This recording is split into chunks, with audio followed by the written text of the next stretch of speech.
Totterai Electronics Company Limited ဟာဂျပန်နိုင်ငံချုပ်ကောက်ခုဒေသမှာတည်ရှိပြီး electronic ပစ္စည်းအစိတ်ပိုင်းတွေဖန်တီးတာတက်ဆင်တာလက်မီးစက်ပစ္စည်းတွေဒီဇိုင်းရေးဆွဲထုတ်လုပ်ရောင်းချတဲ့ကုမ္ပဏီဖြစ်ပါတယ်။ဝန်ထမ်းဦးရေအယောက်60ရှိပါတယ်။အဲ့ဒီအထဲမှာ2025ခုနှစ်စက်တင်ဘာလအချိန်ထိအမှတ်1အထူးကျွမ်းကျင်လုပ်သားနိုင်ငံသား16ဦးခန့်အပ်ထားပြီးမြန်မာနိုင်ငံသားတွေအလုပ်လုပ်နေကြပါတယ်။ Totterai Electronic Company Limited ဟာနိုင်ငံသားအထူးကျွမ်းကျင်လုပ်သားလူစွမ်းအားအရင်းမြစ်ခန့်အပ်တာနဲ့ပတ်သက်ပြီးမိမိတို့ကုမ္ပဏီကနေနည်းပညာလုပ်သင်တန်းပြီးမြောက်သွားတဲ့သူတွေနဲ့ရခင်ကမိမိတို့ကုမ္ပဏီကနေနည်းပညာလုပ်သင်တန်းပြီးမြောက်သွားပြီးမိမိတို့နိုင်ငံပြန်သွားခဲ့တဲ့သူတွေကိုဂျပန်နိုင်ငံကိုပြန်ခေါ်ပြီးခန့်အပ်ထားပါတယ်။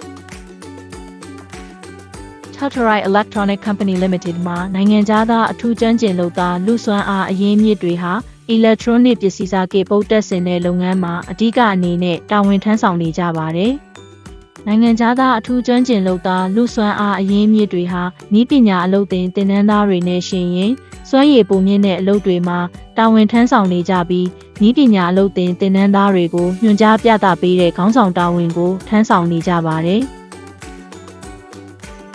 Totterai Electronic Company Limited မှာနိုင်ငံသားအထူးကျွမ်းကျင်လုပ်သားလူစွမ်းအားအရင်းမြစ်တွေခန့်ထားတဲ့အခါအလုပ်လုပ်ပြီးငွေရှာရုံသာမဟုတ်ပဲဂျပန်ဘာသာစကားကိုပါတေချာပေါက်တက်စေခြင်းပါတယ်လို့ပြောပြပြီးဂျပန်ဘာသာစကားသင်ယူဖို့စိတ်အားထက်သန်တဲ့သူတွေကိုတပတ်ကိုတစ်ကြိမ်ဒေတာရင်းကဂျပန်စာသင်တန်းကျောင်းတွေမှာတက်ရောက်နိုင်ဖို့ပံ့ပိုးပေးနေပါတယ်။ဒါအပြင်လုပ်ငန်းလမ်းညွှန်လက်ဆွဲစာအုပ်ကိုမြန်မာဘာသာပြန်ဆိုထားပြီးဓာတ်ပုံတွေလည်းအများကြီးထည့်ပေးထားပြီးအလွယ်တကူနားလည်နိုင်အောင်လုပ်ထားပါတယ်။ Totterai Electronic Company Limited မှာနိုင်ငံသားတွေလည်းပါဝင်တဲ့ဝန်ထမ်းရေးရာအကျိုးထိရောက်မှုစနစ်ကိုအသစ်တည်ထောင်ထားပြီးဂျပန်လူမျိုးတွေနည်းတူခွဲခြားမှုမရှိဘဲကျွမ်းကျင်မှုအလေးပေးတဲ့စွမ်းရည်ပေါ်မူတည်တဲ့လစာစနစ်ကိုပြုပြင်ပြောင်းလဲပေးထားပါတယ်။ Totterai Electronic Company Limited မှာနိုင်ငံသားအထူးကျွမ်းကျင်လုပ်သားလူစွမ်းအားအရင်းမြစ်တွေဟာနည်းပညာလုပ်သင်သင်တန်းဆင်းနေတဲ့အချိန်ကတည်းကသင်ယူတက်မြောက်ထားတဲ့ကျွမ်းကျင်မှုတွေကိုပုံမှန်မြင့်တင်နေပြီးကုမ္ပဏီအတွင်းကကုန်ထုတ်စွမ်းအားမြင့်တက်စေဖို့ကြိုးပမ်းနေကြပါတယ်။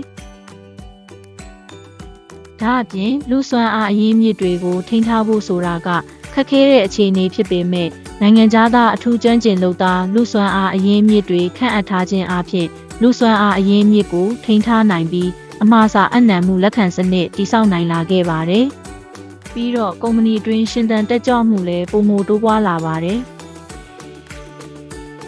နိုင်ငံသားအထူးကျွမ်းကျင်လုပ်သားလူစွမ်းအားအရင်းမြစ်အနေနဲ့အလုပ်လုပ်နေကြတဲ့သူတွေစီကနေဒီလိုစကားသံတွေကြားရပါတယ်။